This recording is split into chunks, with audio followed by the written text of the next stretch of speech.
OBC তালিকা নিয়ে রাজ্যের করা বিজ্ঞপ্তির ওপর মঙ্গলবার স্থগিতাদেশ জারি করেছে কলকাতা হাইকোর্ট। কলকাতা হাইকোর্টের রায়কে চ্যালেঞ্জ জানিয়ে ওবিসি মামলায় শীর্ষ আদালতের দ্বারস্থ রাজ্য সরকার।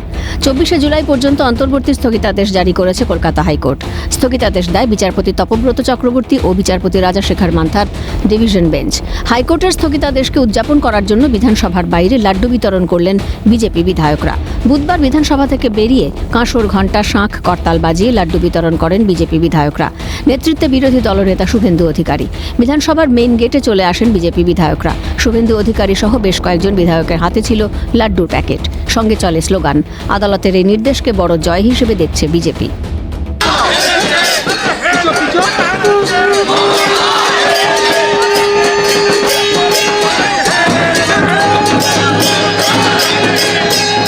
ছিয়াত্তরটা মুসলমানদেরকে ওবিসি করতে গেছিল, মমতাকে কান মুড়ে দিয়েছে হাইকোর্ট।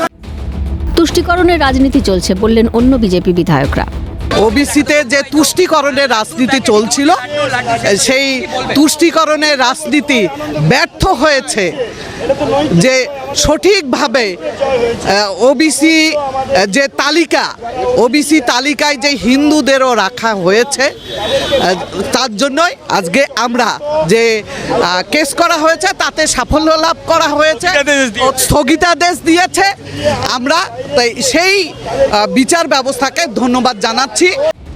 লাড্ডু বিলিকে কটাক্ষ করেছে শাসক দল। রাজ্যের মন্ত্রী ফিরহাদ হাকিম বলেন, অমানবিক বার্তা দিয়েছে বিজেপি। এই বিরোধিতা মানুষের আনন্দ পাবো, কিছু মানুষের ক্ষতি করে আমি আনন্দ পাবো, আমি মিষ্টি বিলি করব, কিছু মানুষের বিরোধিতা করে, এর থেকে অমানবিক আর কি হয়? বিজেপি হচ্ছে ওবিসি বিরোধী, বিশেষভাবে বিরোধী দলনেতা।